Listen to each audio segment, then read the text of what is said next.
मेरे बच्चे, आपके पूर्वज पितृलोक से आपके लिए संदेश भेज रहे हैं। अगर आपको अपनी माता पर विश्वास है तो एक लाइक करके इस संदेश को कम से कम 3 लोगों को शेयर करें। आपके पूर्वज ने इस संदेश भेज रहे हैं कि आपको वो अपने प्रेम और आशीर्वाद से खेल लेते हैं। आप उनकी पूर्ण निगरानी में हैं। आप तक आते कई कष्टों को वो रोकते हैं। मेरे बच्चे, आपको अब कोई रोक नहीं सकता। आप पहले जैसे कमज़ोर नहीं हो।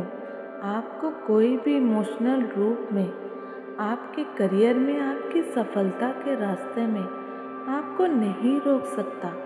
आपके ऊपर ब्लैक मैजिक नहीं कर सकता। कुछ गलतियाँ हुई थी मेरे बच्चे आपसे पास्ट में, जिसके कारण लोग व परिस्थितियाँ आप पर हावी थी, किंतु अब आप मजबूत हैं। इसलिए आपके पूर्वज आपको सच्चाई बताने आए हैं कि आप अकेले नहीं हैं। आप उनकी संतान हैं। आप जो कुछ भी अपने पूर्वजों को श्रद्धा भाव से अर्पित करते हो मेरे बच्चे, प्रेम से ग्रहण करते हैं वो। उनके नाम से आप जो दान पुण्य करते हो, उनको पुष्प अर्पित करते हो, उन्हें सब स्वीकार है मेरे बच्चे। उनके ना रहने पर भी तुम उनको याद करते हो। उनके जीवन में उनका क्या महत्व है, इससे आप परिचित हैं मेरे बच्चे। मेरे बच्चे, आपके पूर्वज बताना चाहते हैं कि आप बहुत ज़्यादा समझदार हो, मासूम हो, साफ दिल के हो। पास्ट में आपके साथ कार्मिक साइकिल चल रहा था, जिसके आपको रिलीज़ करने की आवश्यकता थी। हालांकि आप अपने लिए कुछ भी अच्छा नहीं कर पा रहे थे, पर आपने उस समय में, उस सिचुएशन में, जटिल लोगों के बीच खुद को संभाले रखा मेरे बच्चे। अपने विवेक और समझदारी का परिचय दिया। आपके पूर्वज जानते हैं, इसका क्रेडिट आपको किसी ने नहीं दिया, क्योंकि कोई भी आपको इस सिचुएशन से बाहर निकालने वाला नहीं था। आपको ही दोष देते हुए ये कहा जाता था कि ये तेरे ही कर्मों का फल है, किंतु आपके पूर्वज सब देख रहे थे। इसलिए ही आपको उन्होंने वो मार्ग दिखाया था, ताकि तुम इस कार्मिक चक्र को तोड़ सको मेरे बच्चे। मुश्किल था, किंतु आपका निकलना अनिवार्य था।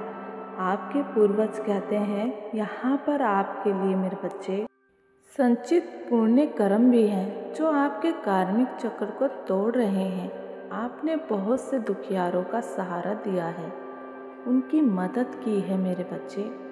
उनकी आत्मा तृप्त होगी, आपको ढेरों दुआएं प्राप्त होगी।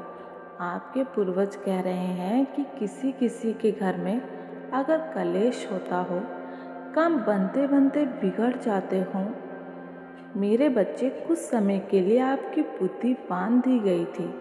आप पर कुछ तांत्रिक क्रिया की गई थी, ताकि आप समस्याओं से कभी बाहर ना निकल सको। आपके पूर्वज इसलिए बता रहे हैं क्योंकि अब आप बहुत स्ट्रांग बन गए हो। अब आप बहुत मजबूत हो, घबराते नहीं हो, जीवन में आती जाती चुनौतियों का डटकर सामना करते हो। आपके पूर्वजों का आशीर्वाद सदा आपके साथ है मेरे बच्चे। आपके परिवार पर सदा बना हुआ है।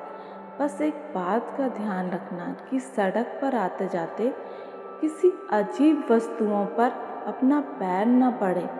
इस बात को हल्के में मत लेना मेरे बच्चे। ये सावधानी आपके हित में है। आपके पूर्वज चाहते हैं कि आप अपना ध्यान रखें।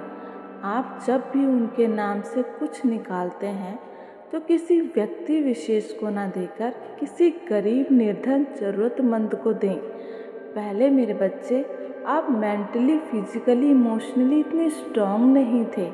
अब आपके पूर्वज जानते हैं कि आप कितने मजबूत बन गए हो, इसलिए वो आपको सूरज की तरह चमकता हुआ देखना चाहते हैं, जिसका प्रकाश चारों दिशा में फैले। आपका तेज सबको अचंभित करे कि इस पर तो दिव्य आत्माओं की कृपा है मेरे बच्चे। आपके पूर्वज में कोई बहुत पूजा पाठ किया करता था। वो आध्यात्मिक आत्मा और ज्ञानी हैं, उनकी ताप और साधना ही अब तक आपको पीढ़ी दर पीढ़ी बचाती आई है। ज्ञानी आत्मा होने के कारण मेरे बच्चे, उनसे बहुत लोग ईर्ष्या भी करते थे। उन्होंने ये विवाद इतना बढ़ाया कि ये पीढ़ी दर पीढ़ी चलता आ रहा है। मेरे बच्चे, उस 2% के 2 कौड़ी के आदमी को ये ज्ञात ही नहीं है कि वो चाहे कितनी भी सीमाएं पार कर ले, कितने ही स्वांग रच ले, तुम्हारे पूर्वज उसकी मति भरण कर देंगे, उसका ही विनाश होगा। क्योंकि पीढ़ी दर पीढ़ी वो जो ईर्ष्या पाल रहा है, इससे उसकी ही जड़ें कमज़ोर हो रही हैं। मेरे बच्चे, उसको ये ज्ञात ही नहीं। आपके पूर्वज चाहते हैं आप सदा खुश रहें, स्ट्रांग रहें। जिस किसने भी आपकी भावनाओं से खेला, उसे उसका उत्तर मिल जाएगा। मेरे बच्चे, आप अपनी माता की शक्तियों पर विश्वास करते हैं तो चैनल को सब्सक्राइब करें। मेरे बच्चे, वो तुम्हारा बाल भी बांका नहीं कर पाएंगे। जिसने भी तुमसे हक छीना, तुम्हारी मेहनत का फल तुम्हें मिलने नहीं दिया, धीरे धीरे मेरे बच्चे उससे सब कुछ दूर होता जा रहा है। मेरे बच्चे, तुमने हमेशा बड़ों का आदर किया है, इसलिए भी मेरे बच्चे तुम्हारे पूर्वज तुमसे बहुत प्रसन्न हैं। वो तुम्हें ढेरों आशीर्वाद दे रहे हैं। अपनी माता का भी आशीष प्राप्त करें।